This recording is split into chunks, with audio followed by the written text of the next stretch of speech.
بسم الله. طبعا الانترودكشن دي عشان تشوف الفيديو اذا كان هيناسبك ولا لا.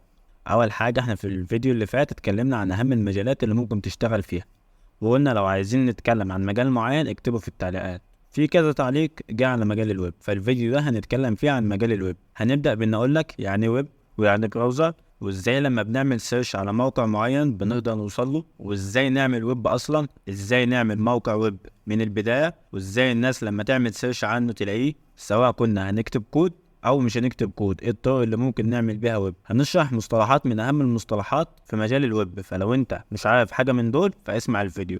لو انت عاوز تعرف حاجات معينة من اللي هقولهم دلوقتي ففي الغالب هتلاقي الفيديو مقسم تحت، وروح للحتة اللي انت عاوز تسمعها. اول حاجة، احنا في الفيديو ده هنتكلم عن الفرونت اند والباك اند والفول ستاك والاي بي اي والسي ام اس زي الوورد بريس والويب ديزاين واليو اكس يو اي والسيرفر والهوستنج والدومين. دي الحاجات اللي هنتكلم عنها، فلو انت مش عارف حاجة من دول فالفيديو ده ليك.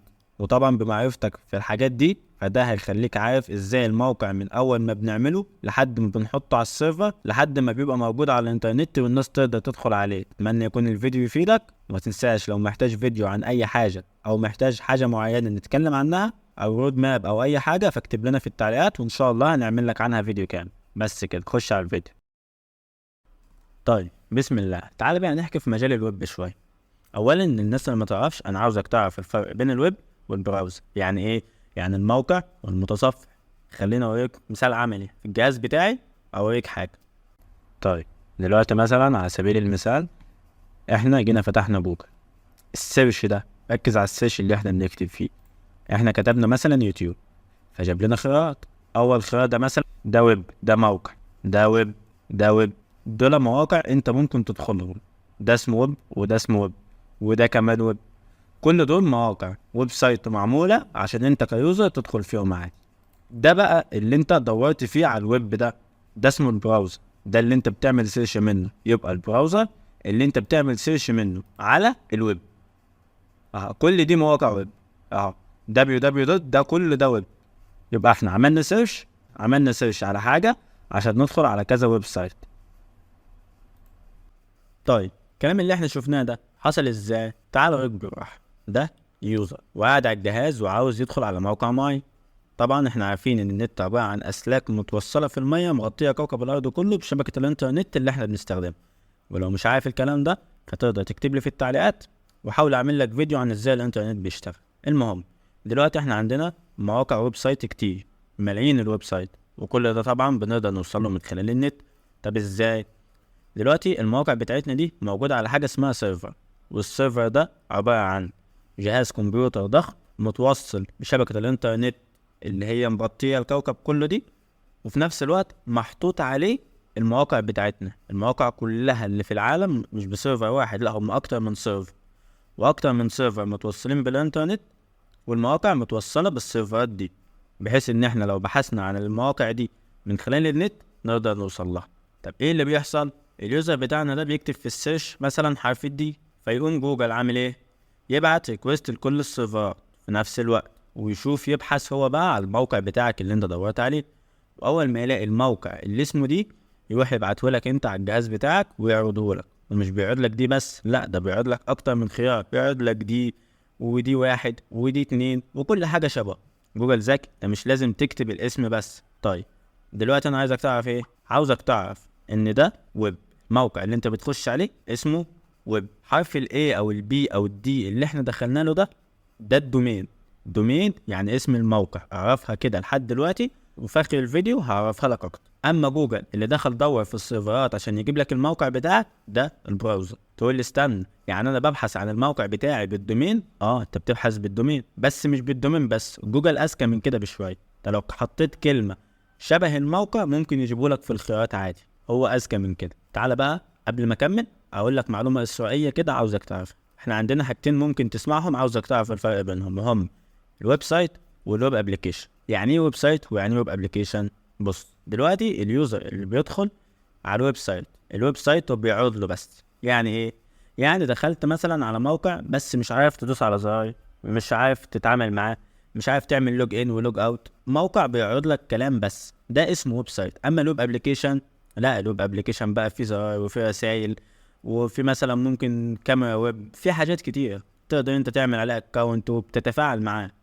انت بتديه وبتاخد منه، بتتفاعل معاه. على سبيل المثال ويب ابلكيشن زي مثلا فيسبوك.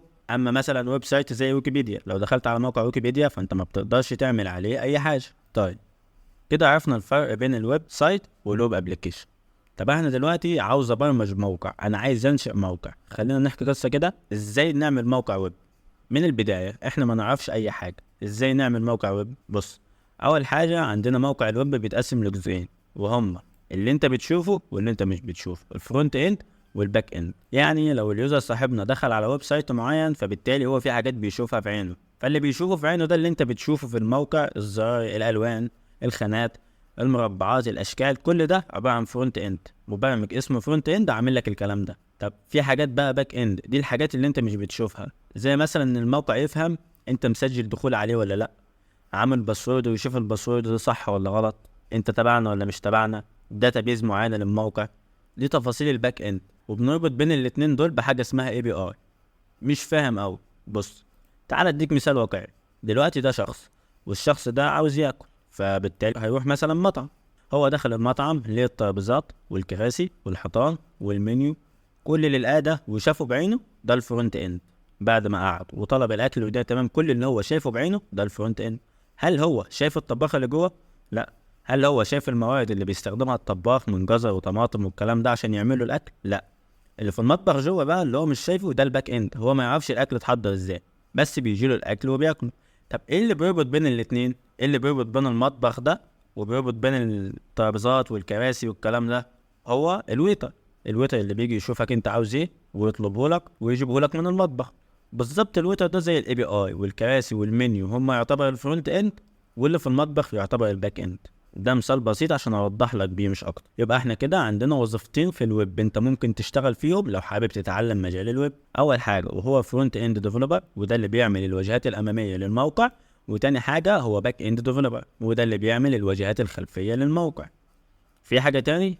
في حاجه تاني، انت ممكن تتعلم الاثنين، تتعلم الفرونت اند والباك اند وتبقى فول ستاك. والفول ستاك ده شخص قادر ان هو يعمل الموقع كامل من اوله لاخره، فاهم الفرونت اند وفاهم الباك اند وعارف يشتغل بالاثنين. اتمنى تكون فهمت الجزئيه دي عشان دي مهمه. طب ازاي بقى تبقى فرونت اند، او ازاي تبقى باك اند، او حتى فول ستاك؟ لو عايز تعرف الموضوع ده اكتب لي في التعليقات، وانا احاول اعمل لك رود ماب كامله عن كل مجال وازاي تشتغل فيه وتلاقي شغل فيه كمان. طيب دلوقتي انا عاوز اعمل موقع، هل ده الطريقه الوحيده اللي ممكن اعمل بيها موقع، ان اتعلم برمجه واعمل الفرونت اند والباك اند؟ لا. في حاجه اسمها CMS، يعني كونتنت مانجمنت سيستم، نظام اداره محتوى. يعني ايه؟ دي انظمه بتخليك تعمل مواقع ويب من غير ما تكتب كود. بس خد بالك دي امكانياتها بتكون محدوده ومش امنه كفايه، بس بتخليك برضو تعمل ويب بامكانيات بسيطه بسهوله من غير ما تكتب كود. اوريك مثال عملي. على سبيل المثال مثلا ده موقع بيتعمل بوردبريس. عايز مثلا تضيف عنوان فبتسحبه كده وتجيبه براحتك، عاوز تضيف تحت كلام بتسحبه وتجيبه، عاوز زرار برضه اسحبه وهاته، عايز صورة نسحبها ونجيبها. والجزء ده مثلا بنعدل فيه كل حاجة احنا حطيناها. يعني هنا مثلا نعدل العنوان عادي، نكتب اللي احنا عايزينه، ونعدل حجمه ومكانه، ونعدل لونه براحتنا. اي حاجة عايزين نعدلها فيه عادي. الكلام نعدله، الزرار مثلا هنا الكلام اللي جواه نعدله. ده لينك مثلا اللي هو لما الناس تدوس على الزرار يوديها فين، نعدل مكانه براحتنا. واكيد طبعا حجمه ولونه، نحط له ايقونة، نغير اللون براحتك، تعمل كل اللي انت عايزه. الصورة مثلا ممكن تجيب صورة من على الجهاز وتتحكم فيها انت في حجمها، في كل حاجة خاصة بيها. ده بيكون برضو لحاجات محدودة، في حاجات مش هينفع تتعمل الا بكود. واشهر اداتين او موقعين بيعملوا الحاجات دي هما ووردبريس وويكس. ممكن تبحث عن المواقع دي في جوجل وتعرف هي بتعمل ايه. كده انت عرفت ازاي بنعمل موقع. في حاجة بقى عاوزك تعرفها، وهي معلومة اسرائيلية كده يمكن سمعتها، تعالى افهمها لك. ممكن تسمع كلمة ويب ديزاينر. يعني ايه ويب ديزاينر؟ بص، الويب ديزاينر عندنا هو اللي بيعمل الشكل الاولاني للموقع. الشكل عبارة عن ان واحد بيرسم الشكل الاولي عشان المبرمجين يعملوه. مش فاهم؟ خلينا افهمك ان ده مش وظيفه واحده، ده ممكن جوه يتقسم لوظيفتين وهما يو اكس يو اي ديزاين. ممكن تشتغل الاثنين وممكن تشتغل واحد بس. طب ايه وظيفتهم؟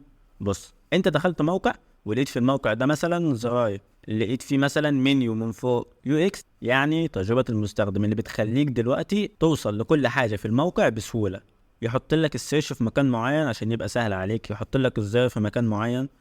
ده اليو اكس. طب اليو اي بقى هو اللي بيلون الزراير دي وبيلون الصور وبيلون الموقع كامل. ده اليو اكس وده اليو اي، وتقريبا بيعملوا الحاجات دي على برامج زي ادوبي اكس دي وبرنامج فيجما. طب بعد ما بيعملوا الشكل الاولي ويرسموه، بيدوه للفرونت اند، والفرونت اند بيحول الكلام ده لكود ويعمل حاجه شبهه بالظبط عشان نعمل الموقع الكامل بتاعنا. اتمنى تكون فهمت الحته دي. قبل ما ننتقل للجزئيه اللي بعدها، انا مش عايز اطلع الا لما تكون عارف يعني ايه باك اند، ويعني ايه فرونت اند، ويعني ايه فول ستاك، ويعني ايه سي ام اس، ويعني ايه يو اكس، ويعني ايه يو اي. لو مش عارف حاجه من دول ارجع لها تاني. تعال بقى للجزئيه اللي بعدها، اقول لك ان احنا عندنا حاجه اسمها هوستنج وحاجه اسمها دومين. وانت في الغالب لو ما اشتغلتش ويب قبل كده فانت مش عارف دول ايه. تعال نعرفهم بالراحه. قلنا ان الانترنت عباره عن اسلاك في الميه مغطيه كوكب الارض كله بالنت اللي احنا بنستخدمه يوميا. الاسلاك دي قلنا ان احنا متوصل فيها سيرفر.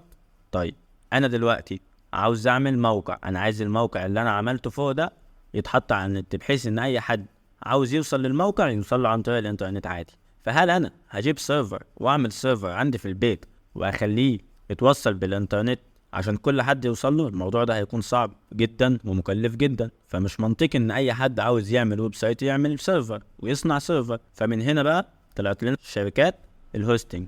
وشركات الهوستنج دي شركات متخصصة في السيرفرات، ودي بيكون عندها اوض كده، والاوض دي مليانة كمبيوترات، اي بمعنى صح سيرفرات. والسيرفرات دي بتكون كبيرة وبتكون في ناس خبرة شغالة عليها، بحيث ان السيرفرات دي تشتغل مثلا سنين ما تفصلش، مش النور يقطع في الشركة فالموقع بتاعك يتقفل. تكون عاملة ان هي تتعامل مع كل حاجة في نفس اللحظة وشغالة لايف. طب بتفيدني بايه؟ انت كواحد خلصت الموقع بتاعك وعايز ترفعه، فبتبعت بقى تكلم الشركة دي او تخش على الويب سايت بتاعهم وتتأجر منهم سيرفر. هما كده بيبعتوا لك، بيعملوا لك سيرفر عندهم وبيعملوا لك مكان جوه السيرفرات بتاعتهم، استضافة اسمها هوستنج، استضافة. بيستضيفوا الموقع بتاعك في السيرفرات بتاعتهم عشان اي حد عاوز يشوفه. وغالبا بيدوك مع الاستضافة دي دومين اللي احنا قلنا فوق. والدومين هو اسم الموقع بتاعك اللي بتشتريه وبيفضل خاص بيك. مفيش موقعين الدومين بتاعهم شبه بعض، لازم عشان تعمل موقع تختار دومين يكون محدش عامله قبل كده، اسم الموقع بتاعك محدش عامله. ده بفلوس، بس لما بتيجي تاخد السيرفر 90% بتلاقيه مع الاستضافة اللي انت واخدها. وبكده اي حد هيكتب في السيرش اسم الدومين بتاع الموقع بتاعك، هيروح البراوزر اللي احنا شرحناه فوق يوديه على الموقع بتاعك. طبعا الموضوع اكبر من كده، والموضوع مش بيختصر على كده بس انا بديك نبذة مختصرة عن كل حاجة عشان تبقى لما تسمع كلمة دومين تبقى عارف ده ايه، ولما تسمع كلمة براوزر او ويب او ويب ديزاين او اي حاجة تبقى عارف الحاجات دي يعني ايه. انما انا مثلا لو هشرح لك الدومين والاستضافة بنعملهم ازاي فانا محتاج فيديو كامل. لو هشرح لك حاجة زي الاي بي اي فوق فانا هحتاج فيديو كامل. بس كده، اتمنى تكون فهمت. ولو عاوز اتكلم عن اي مجال تاني او عاوز رود ماب لاي حاجه معينه في البرمجه او اي لغه برمجه، اكتب لي في التعليقات وان شاء الله هعمل لك عنها فيديو كامل. بس قبل ما اطلع انا هقول لك على كام حاجه لو مش عارفهم عيد الفيديو. وهم: اول حاجه المتصفح والموقع اللي هم الويب والبراوزر، تبقى عارف يعني سيرفر، وعارف يعني فرونت اند، ويعني باك اند، ويعني سي ام اس كونتنت مانجمنت سيستم، وعارف يعني ويب ديزاينر، يو اكس يو اي، وعارف يعني هوستنج ودومين. لو في حاجه من دول انت مش عارفها فعيدها في الفيديو، هتلاقي الفيديو مقسم تحت. بس كده، اتمنى تكون فهمت واشوفك على خير.